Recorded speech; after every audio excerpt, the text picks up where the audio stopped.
बच्चों आज का टॉपिक है थर्ड सिस्टम ऑफ पुलिस, घिरनियों का तृतीय निकाय। ये जो निकाय है इसके अंदर एक अचल घिरनी रहती है और बाकी चल घिरनियाँ रहती हैं। ठीक है, दूसरी खास बात, इसके अंदर जितनी घिरनियों की संख्या होगी उतनी ही इसमें रस्सियाँ होंगी। आप देख सकते हैं यहाँ पे घिरनी कितनी है, 1 2 3 4, 4 घिरनियाँ हैं, तो उतनी ही रस्सियों का इसमें प्रयोग होगा।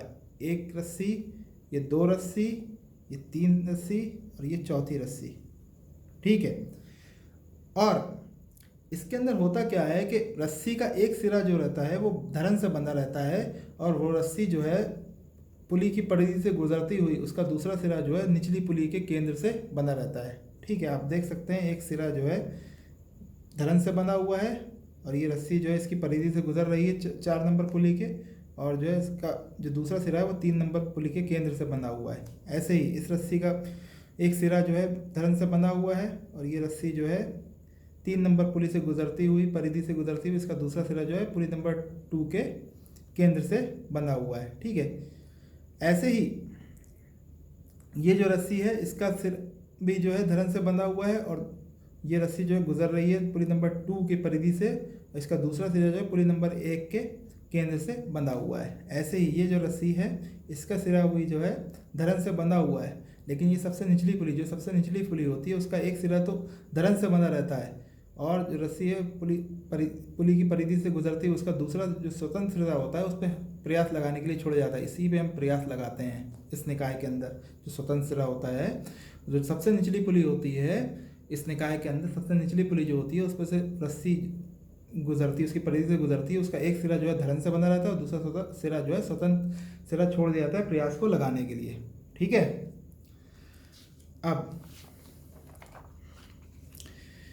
ये जो धरन है ना, इससे एक भार लटका रहता है, इससे एक भार लटका रहता है। ठीक, अब आप मान लीजिए कि आप ये जो स्वतंत्र सिरा है इस पर प्रयास P लगा रहे हैं, प्रयास P लगा रहे हैं। ठीक, अब चूंकि ये रस्सियाँ अलग अलग हैं, सारी रस्सियाँ अलग अलग हैं, तो इसमें जो तनाव होगा, टेंशन होगा, तनाव बल, वो भी अलग अलग रहेगा। अगर ये रस्सी 1 है तो इसमें हमने तनाव मान लिया T1 है। ठीक है, ये रस्सी नंबर 2 है तो इसमें तनाव मान लिया T2, ये रस्सी नंबर 3 है इसमें तनाव मान लिया T3, ये रस्सी नंबर 4 है इसमें तनाव मान लिया T4।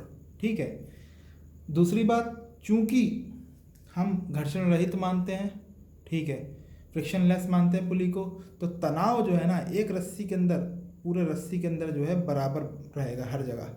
जैसे कि ये रस्सी है, ये रस्सी 1 है, ठीक है, तो इसमें अगर T1 तनाव हमने माना है तो T1 हर जगह रहेगा, इधर भी और इधर भी। ठीक है, क्योंकि घर्षण रहित है। ठीक, अब होता क्या है कि जब हम इस पर P प्रयास लगाते हैं नीचे की ओर, जब हम इस पर P प्रयास लगाएंगे, ठीक है, हमने माना कि हम इस पर P प्रयास लगा रहे हैं, तो ये रस्सी का सिरा जब नीचे खींचेंगे तो ये रस्सी नीचे जब खींचेगी तो ये जो रस्सी का दूसरा भाग है ये ऊपर की ओर खींचेगा। जब ये ऊपर की ओर खींचेगा तभी तो ये नीचे की ओर बढ़ रहा होगा। ठीक है, उस कारणवश जो है ये धरन को ऊपर खींचना चाहेगा। ठीक है, चूँकि ये चल घिरनी है, ठीक है, जब हम रस्सी को नीचे खींचेंगे, ठीक, तो ये चल घिरनी भी नीचे की ओर मूव करेगी, नीचे की ओर विस्थापित होगी। जब ये चल घिरनी नीचे की ओर विस्थापित होगी, 1 नंबर जो चल घिरनी है, इस पे इसके जो सेंटर है उससे 2 नंबर रस्सी का एक सिरा बंधा हुआ है, तो क्या होगा, जब पुली 1 नीचे की ओर विस्थापित होगी, जब ये पुली 1 नीचे की ओर विस्थापित होगी, ठीक है, तो ये इस वाले 2 नंबर रस्सी को भी नीचे की ओर खींचेगी। जब ये नीचे की ओर 2 नंबर रस्सी को खींचेगी, ठीक है, तो अब ये 2 नंबर रस्सी का भाग जो है नीचे की ओर खींचेगा, तो ये जो दूसरा भाग है 2 नंबर रस्सी का, ये ऊपर की ओर बढ़ेगा। तभी तो ये भाग नीचे की ओर कब जाएगा, जब ये ऊपर की ओर जाएगा। ठीक है, ये ऐसे घूम के ही तो रस्सी जा रही है, तो जब ये ऐसे बढ़ेगा तभी तो ये रस्सी नीचे जाएगी। ठीक है, उस कारणवश जो है ये भी नीचे, अब ये जब ऊपर की ओर बढ़ेगा तो ये भी रस्सी से ऊपर की ओर उठा रही है। ठीक है, इसी तरीके से सारी रस्सियाँ जो हैं इसे ऊपर की ओर उठा रही हैं। ठीक है, जो धरन को ऊपर की ओर उठाएंगी तो उसी कारणवश भार हमारा ऊपर की ओर उठ जाएगा, क्योंकि भार हमारा धरन से बंधा हुआ है। ठीक है, तो P प्रयास लगाते हैं और भार हमारा ऊपर की ओर उठ जाता है इस तरीके से। ठीक, अब क्या है, इसमें जो मैंने तनाव मान रखे हैं T1, तो अगर हम P प्रयास लगाएंगे, ठीक है, और ये 1 नंबर रस्सी मानी, इसे मैंने मान लिया तनाव T1 आया। ठीक, तो जितना प्रयास लगाएंगे उतना ही इसमें तनाव आएगा, क्योंकि घर्षण रहित माना है हमने। ठीक, तो P बराबर जो है, P बराबर हो जाएगा T1। ठीक, और ये जो T1 की दिशा है ये P के रेस्पेक्ट में दिखाई गई है, इसलिए ऐसे दिखा दिया एरो, क्योंकि जो तनाव होता है वो बाहर तब होता है, दूर जाता हुआ होता है। तनाव की जो डायरेक्शन होती है टेंसाइल फोर्स की, ठीक है, टेंशन की, वो बाहर जाती होती है। अब इस पुली के रेस्पेक्ट में अगर आप देखो, ठीक है, इस पुली के रेस्पेक्ट में देखो इन दोनों भागों में रस्सी की, तो T1 को आप ऐसे दिखाओगे, ऐसे, क्योंकि बाहर जाता हुआ होता है तनाव, बाहर निकलती हुई फोर्स। ठीक, इसी तरीके से ये जो रस्सी नंबर 2 है, ठीक, रस्सी नंबर 2 में अगर इस पुली के रिस्पेक्ट में आप देखोगे तो तनाव जो है ऐसे दिखाओगे T2, ठीक है। अगर इस पुली के रिस्पेक्ट में देखोगे तो तनाव ऐसे दिखाओगे, क्योंकि तनाव जो बल होता है वो बाहर जाता हुआ होता है, ठीक है, बाहर निकलता हुआ, दूर जाती हुई फोर्स। ठीक, ठीक है। इस तरीके से सारे तनाव शो कर लोगे आप, टेंशन फोर्स शो कर लोगे। पहली रस्सी में T1, दूसरी रस्सी में T2, तीसरी रस्सी में T3, चौथी रस्सी में T4, ठीक है। अब जो पहली कंडीशन है, प्रथम दशा है कि अगर घिरनियों का भार नगण्य है, घिरनियों का भार जो हम नगण्य मानते, निग्लेजिबल, स्मॉल w बराबर 0, ठीक। तो हमने मान लिया कि P प्रयास लगा रहे हैं W भार को उठाने के लिए, ठीक है। तो जब हम नगण्य मानते हैं और हम संतुलन मान लेते हैं, ठीक है, प्रत्येक जो चल घिरनी है, जो प्रत्येक चल घिरनी है इसका हम संतुलन, इसे संतुलन में मानते हुए अगर इसे हम सॉल्व करेंगे, ठीक है, तो P बराबर तो T1 हो जाएगा, क्योंकि घर्षण रहित माना है, ठीक है। जितना प्रयास लगा रहे हैं उतना ही इसमें तनाव आएगा, तो P बराबर T1 आ गया, ठीक। अब अगर मैं इन्हें जो थोड़ा आसान बनाने के लिए पुलिस को ये अलग अलग शो कर दूं, अलग अलग दिखा दूं, ये पुली नंबर 1, पुली नंबर 2, पुली नंबर 3, ये सारी क्या हैं, चल घिरनियाँ हैं, ठीक है। तो ये जो पुली नंबर 1 थी, इसमें T1 तनाव लग रहे थे, ऐसे इसमें मैंने दिखा दिया T1, ठीक है। ऊपर T2 लग रहा था, ये मैंने दिखा दिया T2, ठीक। ऐसे ही जो पुली नंबर 2 है, नीचे की ओर T2 लग रहा था, ये T2 आ गए, ठीक। और ऊपर की ओर क्या लग रहा था, T3, ये T3 आ गया, ठीक। इसी प्रकार से इसमें पुली नंबर 3 में नीचे की ओर T3 लग रहे थे, और ऊपर की ओर कौन सी फोर्स लग रही थी, T4, T3, ठीक। अब अगर मैं इक्विलिब्रियम की कंडीशन लगा दूं, सिग्मा V बराबर 0, मतलब ऊपर जाने वाले बल बराबर नीचे जाने वाले फोर्स, ठीक है। तो इक्वेशन क्या हो जाएगी, T4 बराबर T3 प्लस T3, तो T4 बराबर 2T3। इसी प्रकार इसमें आ जाएगा T3 बराबर T2 प्लस T2, मतलब T3 बराबर 2T2। इसी प्रकार T2 बराबर T1 प्लस T1, तो T2 बराबर 2T1, ठीक है। तो ये सारी वैल्यूज निकल आएंगी। उसके बाद, ठीक है, ये पुली 1 का संतुलन से निकलेगी, ये पुली 2 के, ये पुली 3 के, ठीक, ठीक है। तो ये इक्वेशन निकाले थे, T2 बराबर 2T1 हम निकाल लिए थे अभी, ठीक। चूंकि P बराबर T1 था, जो हम निकाल चुके हैं, P बराबर T1 था, तो T2 बराबर 2P हो जाएगा, ठीक। उसके बाद पुली नंबर 2 के लिए हम निकाल चुके थे T3 बराबर 2T2, अभी जस्ट निकाले थे T3 बराबर 2T2, ठीक है। तो यहाँ पे T2 की वैल्यू रख दो आप, यहाँ से 2P, तो 2 इंटू 2P हो जाएगा 4P को आप लिख सकते हो 2 P, ठीक है। उसके बाद पुली नंबर 3 के लिए T4 बराबर 2T3 आया था, ठीक है। तो ये हो जाएगा 2 इंटू 2 P, ठीक है, क्योंकि T3 की वैल्यू है 2 P, तो ये आ जाएगा 2 की पावर 3P, ठीक। T4 बराबर 2 की पावर 3P, ठीक। अब अगर आप बीम को देखो, ठीक है, बीम को जो सपोर्ट कर रहे हैं, ये रस्सी कर रही है 1 2 3 4, इसमें तनाव कौन कौन से लग रहे हैं, T1 T2 T3 T4, ठीक। तो चारों ऊपर की ओर लग रहे हैं, ठीक। ऊपर की ओर क्यों लग रहे हैं, क्यों, तनाव बल जो होता है बाहर निकलती हुई फोर्स होती है, ठीक है। बीम के रेस्पेक्ट में देखोगे तो बाहर की ओर जाती हुई फोर्स दिखाएंगे हम, ठीक है। तो T1 T2 T3 T4, ठीक। और भार नीचे की ओर लग रहा है, ठीक। तो हम सिग्मा V बराबर 0 जब लगाएंगे, सिग्मा V बराबर 0, ठीक, तो इक्वेशन बन जाएगी W बराबर T1 plus T2 plus T3 plus T4, ठीक। यहाँ सबकी वैल्यू रख दो, T1 की, T2 की, T3 की, T4 की, ठीक है। तो जब आप सारी वैल्यूज रख दोगे तो ये बनेगा आके 15P, ठीक। इसे आप लिख सकते हो 16 माइनस 1P, ठीक है। और 16 को आप लिख सकते हो 2 की पावर 4 माइनस 1P, ठीक है। ये डायरेक्ट था, छोटा सा सॉल्व कर लिया। अगर आप इसमें, ये गुणोत्तर श्रेणी बन रही है, जीपी सीरीज सम निकालते तब भी यही निकलता, ठीक है। जीपी सीरीज का जो सम होता है उससे निकालते तब भी ये वैल्यू निकलती, ठीक है, क्योंकि एक गुणोत्तर श्रेणी है, ठीक है। उसके बाद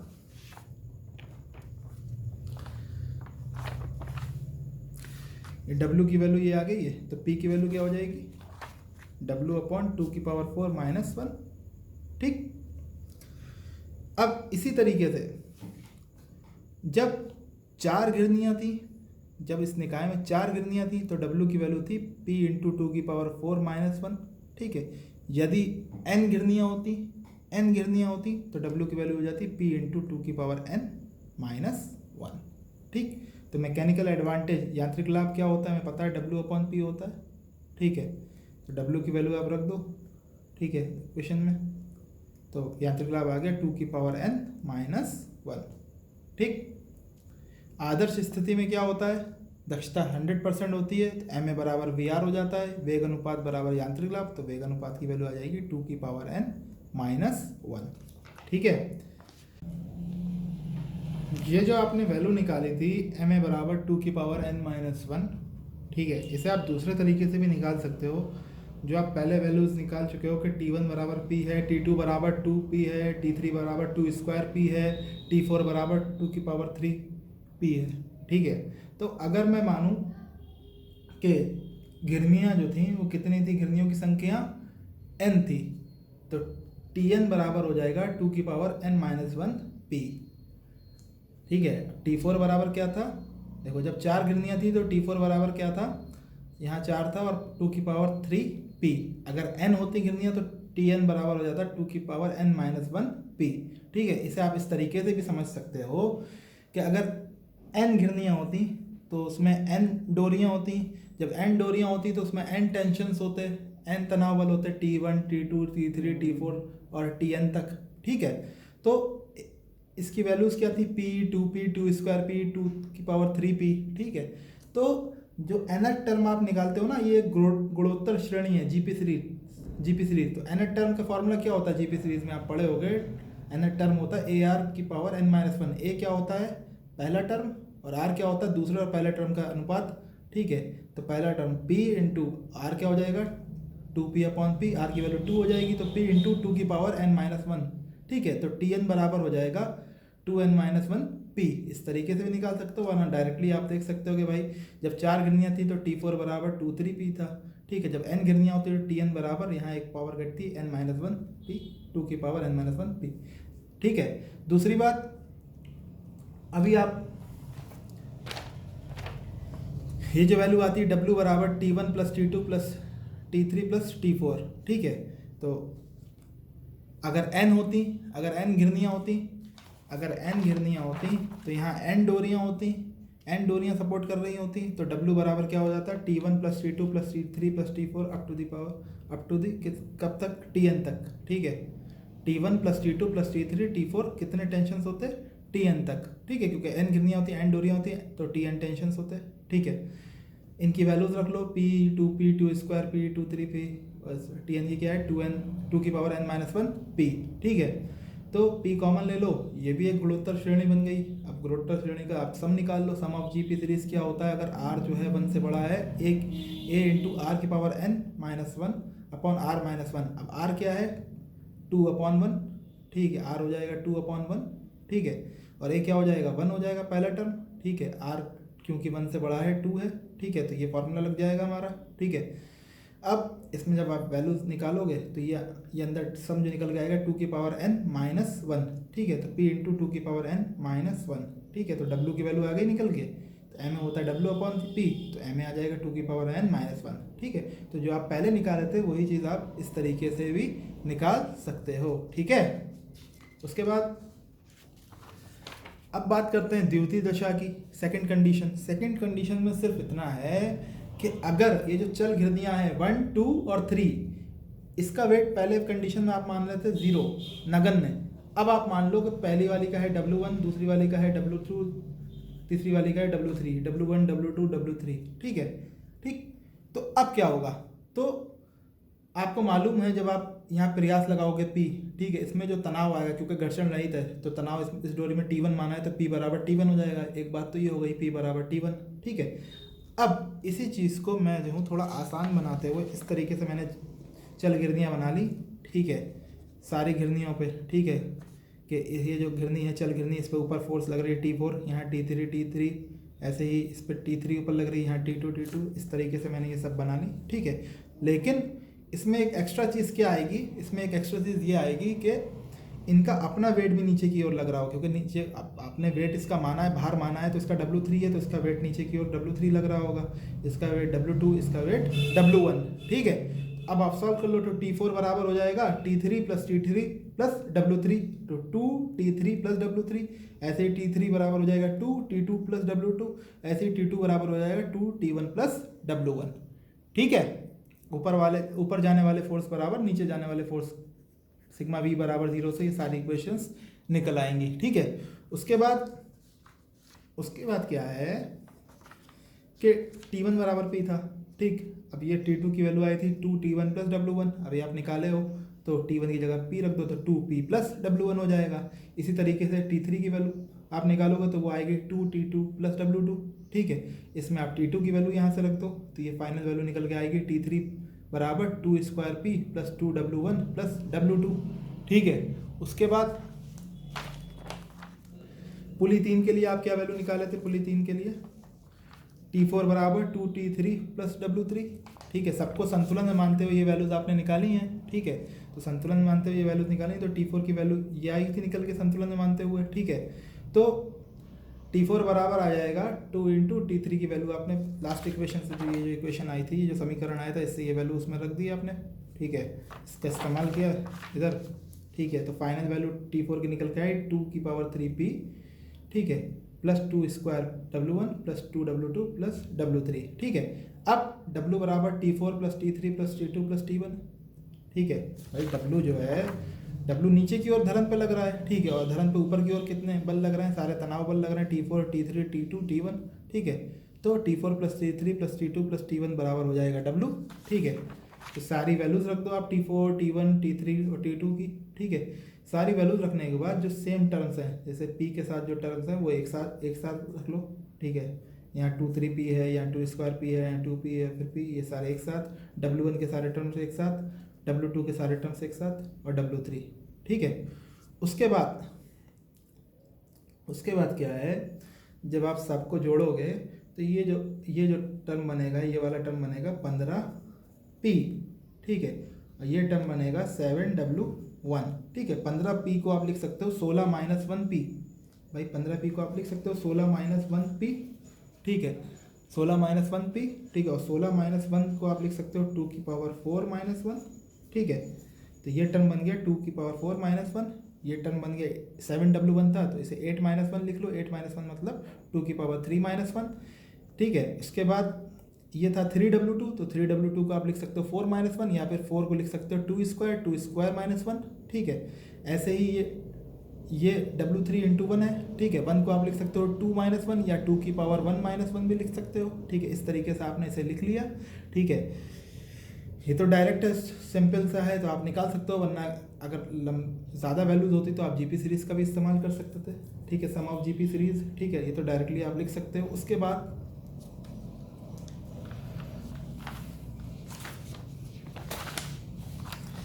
अब बात क्या है, ये जो इक्वेशन आई थी W की निकल के आई थी, ये इक्वेशन आई थी जब 4 घिरनियाँ थी। अगर इस निकाय में n घिरनियाँ होती, तो अब इक्वेशन क्या बन जाती, P into 2n minus 1, P into 2n minus 1, ठीक है, प्लस W1। अब देखो इस इक्वेशन में क्या हो रहा था, हर टर्म में एक पावर घटती चली जा रही थी, यहाँ 2⁴ थी, यहाँ 2⁵ थी, यहाँ 2² था, यहाँ 2⁴ थी, ठीक है। जब n घिरनियाँ होंगी, ठीक है, जब टोटल n घिरनियाँ होंगी तो चल घिरनियाँ n-1 होंगी, ठीक है, क्योंकि एक अचल घिरनी होती है तो चल घिरनियाँ n-1 होंगी। तो देखो भाई P इंटू 2n, ठीक। अब यहाँ W1 के साथ क्या आएगा 2n-1, W2 के साथ क्या आएगा 2n-2, फिर W3 के साथ क्या आएगी 2n-3, और ये कहाँ तक जाएंगे, भाई W1 W2 W3 किसके वेट हैं, चल घिरनियों के, तो चल घिरनियों की संख्या कितनी है, n-1। टोटल n घिरनियाँ थी और n-1 है चल घिरनियाँ, क्योंकि एक अचल होती है, ठीक है। तो लास्ट घिरनी, ठीक है, तो n-1 चल घिरनी थी, ठीक है। तो n-1 घिरनी का वेट कितना हो जाएगा, Wn-1, ठीक है। और लास्ट में वैल्यू क्या आएगी, 2⁻1 - 1। उसी तरीके से जैसे आपने जब 4 घिरनियाँ थी तो टोटल वैल्यू W की निकाली थी, ठीक है। यहाँ 2⁻3 - 1, फिर 2² - 1, फिर लास्ट टाइम 2⁻1 - 1, ठीक है। और लास्ट में वेट आया था तीसरे नंबर पुली का, ठीक है, क्योंकि 3 चल घिरनियाँ थी, ठीक। टोटल 4 थी लेकिन चल घिरनियाँ 3 थी। इसी प्रकार से जब n घिरनियाँ थी तो टोटल चल घिरनी कितनी होंगी, n-1।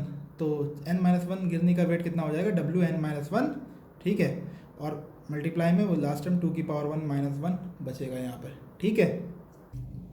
अब अगर सारी पुली का वेट भार समान हो, मतलब W1 बराबर W2 बराबर W3 बराबर WN बराबर W, ठीक है, जितनी भी पुलिस थी, ठीक है, इनका Wn-1, W1 बराबर W2 बराबर W3 बराबर जितनी भी W4 W5 जितनी भी टोटल घिरनियाँ चल घिरनियाँ थी, जितनी भी घिरनियाँ थी उसका वेट कितना है, W, ठीक। अगर उसका वेट W है, ठीक है, तो इनकी सारी वैल्यूज़ की जगह आपने W पुट कर दोगे और यहाँ फिर W कॉमन आ जाएगा सब में। जब कॉमन आ जाएगा तो ये टर्म बचेगा 2n-1 2, ठीक है, 2n-1 -1, 2⁻n-2 -1, 2⁻n-3 -1 plus last term 2⁻1 - 1, ठीक है, ठीक है। ये वाले 2 को इस ब्रैकेट के अंदर ले जाओ, ठीक है। अब बहुत गौर से बात एक इसमें देने की है कि यह -1 कितनी बार आएगा। देखो ये -1 ये टर्म जो आ रहा है ये चल घिरनी के लिए यूज़ हो रहा है, टर्म आ रहा है चल घिरनी के लिए, ठीक है। और चल घिरनियाँ कितनी हैं, n-1। तो -1 कितने टाइम्स आएगा पूरी इक्वेशन में, मैथमेटिकली अगर देखो -1 कितने टाइम्स आएगा, -1 आएगा n-1 टाइम्स, n-1 बार आएगा -1 इस इक्वेशन में। पूरी इक्वेशन जो होगी टोटल इक्वेशन में -1 कितनी बार आएगा, n-1 टाइम्स। तो -n-1 लिख दिया आपने इक्वेशन में, ठीक है। उसके बाद ये जो 2 था ये अंदर ले गए इसके, ठीक है, 2 वाले सारे टर्म एक साथ लिख लिए, ठीक है, plus dash dash dash last term ये 2 जो था इसके अंदर ले गए। अब ये जो है ये फाइनल वैल्यू, ठीक है, ये जो -1 था इसे भी इस ब्रैकेट के अंदर ले जाओ, ठीक है। ये पूरा टर्म बन गया 2⁻n-1 2⁻n-2 2⁻n-3 प्लस, ठीक है, प्लस 2 प्लस 1, ठीक, -n, ठीक है। ये जो -1 था बाहर -1 था तो ये +1 हो जाएगा, ये इस ब्रैकेट के अंदर लेगा इस इक्वेशन के साथ, तो खाली यहाँ -1। अब ये जो टर्म बच रहा है ये भी आपका एक गुणोत्तर श्रेणी है, जीपी सीरीज है, ठीक है। इसका जब आप सम निकालोगे तो ये निकल के आएगा 2⁻n फिर -1। अब ये कैसे आएगा, ये इस तरीके से आएगा, या खाली सम निकाल के मैं दिखा रहा हूँ आपको, ठीक है। ये एक जीपी सीरीज़ है, एक गुणोत्तर श्रेणी है, ठीक है। तो इसमें पहला टर्म क्या हो गया, पहला टर्म a क्या हो गया, वो हो गया 2⁻n-1। दूसरा टर्म r जो होता है वो होता है, दूसरा टर्म क्या है 2n-2 अपॉन 2⁻n-1। दूसरा टर्म और पहले टर्म का जो अनुपात होता है उसे r बोलते हैं, ठीक है, ये r हो गया, ठीक है। तो r की वैल्यू आ गई 2⁻1, ठीक। अब r की पावर n क्या हो जाएगी, अगर इसकी पावर हम n कर दें तो वो हो जाएगी 2⁻n, r की पावर n भी आ गई, r भी आ गई। अब सम ऑफ जीपी सीरीज क्या होता है, जब सम ऑफ जीपी सीरीज आप निकालते तो उसका फॉर्मूला होता है a × r की पावर n-1 अपॉन r-1, ठीक है, ठीक है। तो a की वैल्यू रख दी, r की पावर n की वैल्यू रख दी, r की वैल्यू रख दी, ठीक है। ये सारी वैल्यूज़ को आप जब सॉल्व करोगे, इन्हें सॉल्व करोगे मैथमेटिकली, तो फाइनल आंसर जो आपका निकल के आएगा वो आएगा 2⁻n-1। इसे आप सॉल्व कर लो, सिर्फ मल्टीप्लाई करनी है सारी पावर्स की, ठीक है। वो फाइनल वैल्यू निकल के आएगी 2⁻n-1, ठीक। उसके बाद इसी चीज़ को मैं इस तरीके से भी निकाल सकता था, अगर मैं इस जीपी सीरीज़ को उल्टा करके लिख देता, ठीक है, ठीक। समझाने के लिए बता रहा हूँ, अगर मैं इसे उल्टा करके, भाई कहीं पे लिखा हुआ है 8 + 4 + 2, ये एक जीपी सीरीज़ है।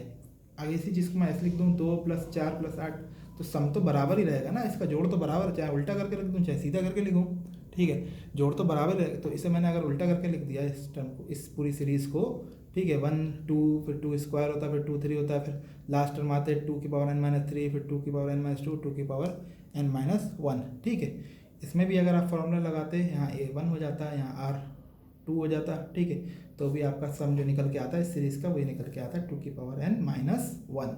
ठीक है, तो ये जो गुणोत्तर श्रेणी है इसका सम आ गया 2 की पावर n-1 फिर -n। ठीक है, उसके बाद ये W की फाइनल वैल्यू आ गई। ठीक है, अब M क्या होता है, वो होता है W/P। M होता है W/P, तो W की वैल्यू रख दो, P/P करो, ये फाइनल वैल्यू यांत्रिक लाभ की आ जाएगी आपकी। ठीक, आदर्श स्थिति के लिए दक्षता होती है 100%, तो MA बराबर VR होता है, हमें पता है कि ईटा बराबर 1 हो जाता है। ठीक है, तो VR की वैल्यू भी आ जाएगी। अगर हम मानते हैं कि घिरनियों का भार नगण्य है तो W 0 हो जाता, तो वैल्यू आ जाती है 2 की पावर n-1, जो आप पहले निकाल चुके हो नगण्य वाली कंडीशन से। ठीक है, वेग अनुपात को एक दूसरे तरीके से भी हम निकाल सकते हैं अगर घिरनियों का भार नगण्य मानते हुए चल रहे हैं। ठीक है, ये एक थर्ड सिस्टम ऑफ पुलीज है। ठीक है, इसमें हमने रस्सियाँ मान ली, इस रस्सी को A, इसे B, इसे C और इसे D। ठीक है, अब हम मान रहे हैं कि P प्रयास हम लगा रहे हैं, जब P प्रयास नीचे लगा रहे हैं तो W भार ऊपर उठ रहा है। ठीक है, तो हमने मान लिया W भार कितना ऊपर उठ रहा है, x। जब W भार x ऊपर उठ रहा है तो इसका मतलब धरन भी x ऊपर उठ रही होगी, और ये रस्सियाँ भी x दूरी सब ऊपर एक साथ उठ रही होंगी। इसे इस तरीके से भी समझ सकते हैं कि जब हमने P प्रयास नीचे लगाया तो जब ये रस्सियाँ x दूरी ऊपर उठी तभी तो ये धरन ऊपर उठी x, और जब ये धरन ऊपर उठी x तो ये भार ऊपर उठेगा x। ठीक है, तो इस रस्सी के ऊपर x उठने से, प्रत्येक रस्सी के x ऊपर उठने से प्रयास कितना नीचे आ जाएगा वो हमें निकालना है।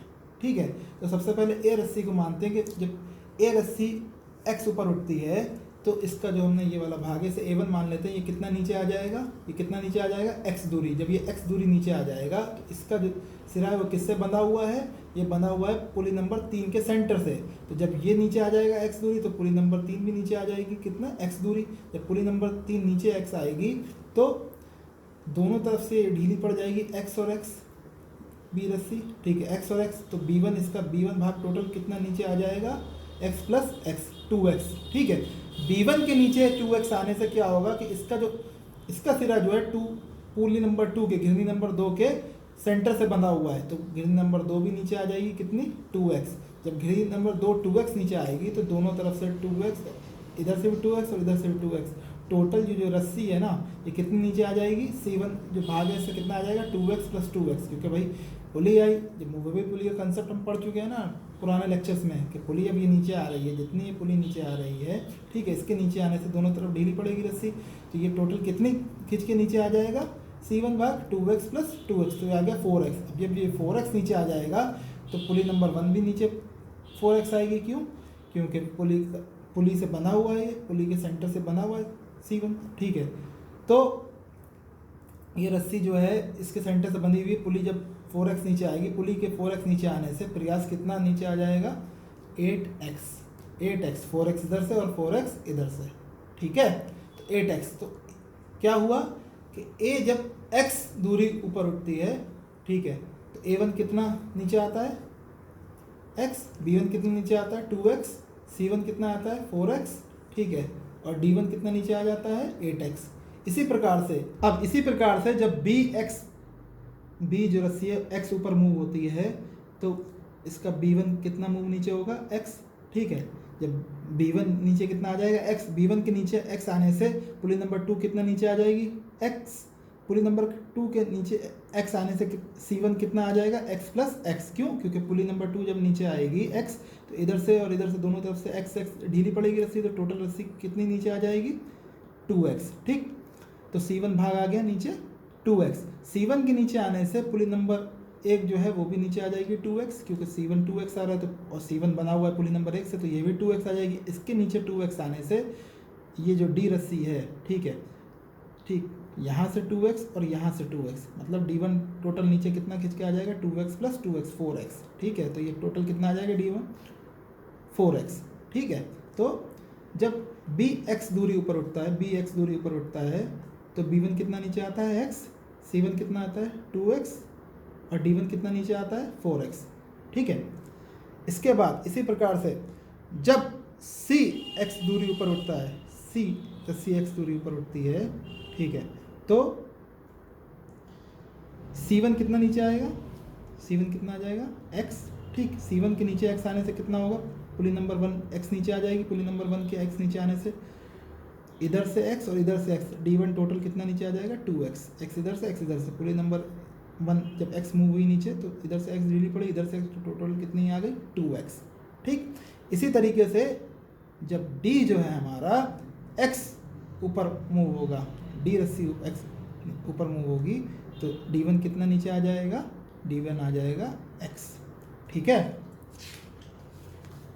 ठीक। जब सी एक्स दूरी ऊपर उठती है तो C1 कितना आ जाती है, जब C ऊपर x उठती है तो C1 x और D1 कितनी 2x। इसी तरीके से जब dx ऊपर उठती है तो D1 कितनी है, D1 कितनी नीचे आती है x, ठीक।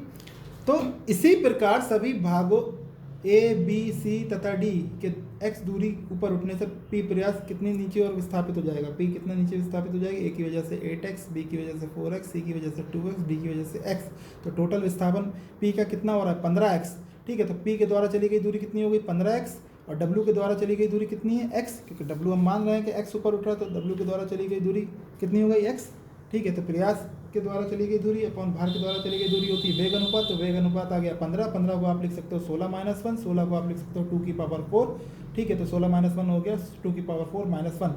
तो घिरनियों की संख्या कितनी मानी थी आपने, आप मान के चल रहे थे घिरनियों की संख्या 1 2 3 4, जब 4 घिरनियों की संख्या थी तो VR आया है 2 की पावर 4 - 1। यदि n संख्या होती घिरनियों की तो कितना आ जाता है VR 2 की पावर n - 1, ठीक है। तो आदर्श स्थिति में MA बराबर VR हो जाता, तो क्योंकि दक्षता 100% होती है तो 2 की पावर n - 1 हो जाता है हमारा MA यांत्रिक लाभ B, ठीक है, ओके। अब न्यूमेरिकल सॉल्व करते हैं। यदि 4 भारहीन घिरनियों के तृतीय निकाय में लगी हों तो 1050 न्यूटन के भार को उठाने के लिए कितना आयास लगाना पड़ेगा, ठीक है। तो मतलब थर्ड सिस्टम ऑफ पुलीज में अगर 4 घिरनियाँ लगी हुई हैं और उनका भार नगण्य है तो 1050 न्यूटन के भार को उठाने के लिए कितना आयास या प्रयास आपको लगाना पड़ेगा, ठीक है। तो घिरनियों की संख्या कितनी है n बराबर 4, ठीक है। अगर भार जैसे हम उठा रहे हैं उसे W से डिनोट करते हैं तो उसकी वैल्यू है 1050, W बराबर 1050 और P हम मान लेते हैं वो आयास या प्रयास जिसे हमें लगाना पड़ेगा, ठीक है। क्योंकि हमें पता है W बराबर होता है 2 की पावर n - 1 इंटू P। जब पुली का भार नगण्य होता है तो W का फॉर्मूला ये होता है, ये हम निकाल चुके हैं पहले भी अभी डेरिवेशन में, ठीक है। अब इसकी वैल्यू रख देते हैं, W बराबर है 1050, ठीक है, 2 की पावर 4 - 1, ठीक है, इंटू P, ठीक है। तो P बराबर हो जाएगा 1050 अपॉन 16 - 1, यह आएगा 70। तो P की वैल्यू 70 न्यूटन। तो 70 न्यूटन का प्रयास आपको लगाना पड़ेगा 1050 न्यूटन के भार को उठाने के लिए जब घिरनियों की संख्या 4 है थर्ड सिस्टम ऑफ पुलीज में, ठीक है। और यह आदर्श स्थिति का केस है क्योंकि इसमें दक्षता नहीं दी हुई है कि 75% या 80%, या आदर्श स्थिति का केस है 100% हम मानते हुए चल रहे हैं। आदर्श स्थिति केस में W की वैल्यू ये होती है, ठीक है। घिरनियों के तृतीय निकाय में यदि 7 घिरनियाँ हों और कोई बल ना लगाया जाए तो निकाय कितना भार सहार सकता है यदि प्रत्येक घिरनी का भार 30 न्यूटन है। इसमें बोला गया है थर्ड सिस्टम ऑफ पुलीज जो है उसमें 7 घिरनियों का आपने इस्तेमाल किया है, ठीक है, और कोई बल नहीं लगाया, आयास नहीं लगाया है, तो वो जो घिरनियाँ हैं ना वो कितना भार को सहार सकती हैं, ठीक है। तो सॉल्व कर लेते हैं इसे, इजी क्वेश्चन है। n बराबर 7 घिरनियों की संख्या, ठीक है। अगर आयास को हम P मानते हैं तो कैपिटल P बराबर 0 हो गया क्योंकि आयास लगाना नहीं है। अगर घिरनियों के भार को स्मॉल w मानते हैं तो स्मॉल w बराबर हो गया 30 न्यूटन, ठीक है। और कैपिटल W हम मानते हैं उस भार को जिसे हमें सहारा देना है, सहारना है, ठीक है।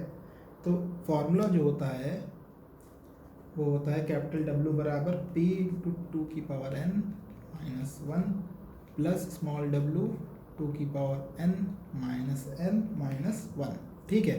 यह आदर्श स्थिति के केस में ये फॉर्मूला होता है, ठीक है। तो चूंकि हमें पता है P बराबर 0 है, ठीक है, तो W बराबर कितना बचा है स्मॉल w टू 2 की पावर n - 1, ठीक है। तो ये हो जाएगा 30 इंटू 2 की पावर n 2 की पावर 7 माइनस 7 माइनस 1, ठीक है। तो ये हो जाएगा 30 इंटू 120, ठीक है। तो ये आ जाएगा 3600 न्यूटन, ठीक। तो 3600 न्यूटन के भार को आप सहार सकते हो बगैर प्रयास लगाए एक थर्ड सिस्टम ऑफ पुलिस से, अगर उसमें 7 घिरनियों का इस्तेमाल हुआ है, ठीक है। इसके बाद नेक्स्ट क्वेश्चन सॉल्व करते हैं। घिरनियों के तृतीय निकाय में 4 घिरनी हैं। 1.8 किलो न्यूटन भार को उठाने के लिए आवश्यक प्रयास की गणना कीजिए। यदि निकाय की दक्षता 75% हो तो घर्षण के विरुद्ध नष्ट प्रयास की भी गणना कीजिए, ठीक है। इसमें बोला गया है कि थर्ड सिस्टम ऑफ पुलिस में कितनी घिरनी है, 4 घिरनी है, ठीक है। और 1800 किलो न्यूटन के भार को उठाना है, ठीक है। तो कितना प्रयास लगाना होगा, ठीक। दूसरी बात, निकाय की दक्षता 75% दी हुई है, तो एफर्ट लॉस्ट इन फ्रिक्शन, घर्षण में नष्ट प्रयास जो है वो भी आपको निकालना होगा। तो इसे सॉल्व कर लेते हैं। अगर हमने माना कैपिटल डब्ल्यू वो भार है जिसे उठाना है, तो उसकी वैल्यू कितनी दी हुई है, 1.8 किलो न्यूटन, ठीक है। और दक्षता जो है 75% है, ठीक है। तो दक्षता 75% मतलब 75/100 मतलब 0.75। उसके बाद चूंकि हमें पता है वेग अनुपात क्या होता है, 2 की पावर n माइनस 1। ये वेग अनुपात हमने क्यों ये फॉर्मूला इस्तेमाल किया है, ये फॉर्मूला इसलिए इस्तेमाल किया है क्योंकि इसमें जो है घिरनियों का भार नहीं दिया हुआ है, ठीक। तो 2 की पावर n माइनस 1, ठीक। तो 2 की पावर 4 माइनस 1, ठीक है। तो ये वैल्यू आएगी आपकी 15, 16 माइनस 1 15, ठीक। तो वी आर आ गया 15। अब आपको पता है कि दक्षता क्या होती है, M A by V R, यांत्रिक लाभ और वेग अनुपात का रेशियो होता है, ठीक है। तो एम ए हो जाएगा दक्षता इंटू वी आर, ठीक है। इसका मतलब एम ए हो जाएगा 0.75 इंटू 15, ठीक है। तो एम ए की वैल्यू हो गई 11.25, ठीक। उसके बाद हमें ये भी पता है कि एम ए जो होता है वो होता है W/P का अनुपात, ठीक है। तो एम ए की वैल्यू कितनी है, 11.25, ठीक है। और W है 1800 न्यूटन, ठीक। P से P की वैल्यू निकल के आएगी 1800/11.25, तो P की वैल्यू आई 160 न्यूटन, ठीक। 160 न्यूटन, एक केस तो ये हो गया, ठीक है। उसके बाद हमसे पूछा गया था घर्षण में नष्ट प्रयास, घर्षण में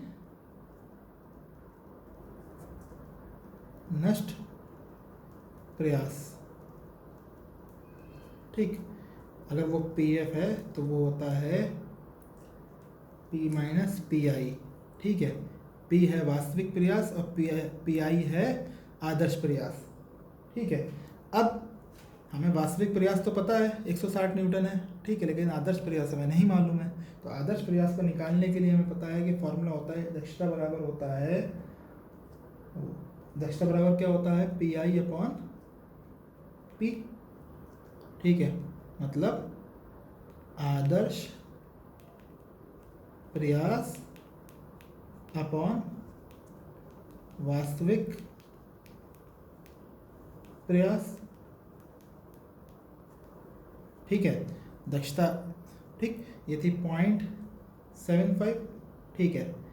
तो पी आई अपॉन पी की वैल्यू कितनी थी, 160, ठीक है। तो पी आई की वैल्यू आ जाएगी यहाँ से 160 इंटू 0.75, ठीक है। तो पी आई की वैल्यू कितनी आई, 120 न्यूटन, ठीक है।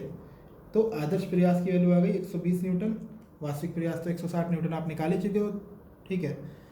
तो घर्षण में नष्ट प्रयास आएगा 160 माइनस 120 बराबर 40 न्यूटन। घर्षण के विरुद्ध नष्ट प्रयास, घर्षण में नष्ट प्रयास, ठीक है, उसकी वैल्यू आ गई 40 न्यूटन, ठीक है।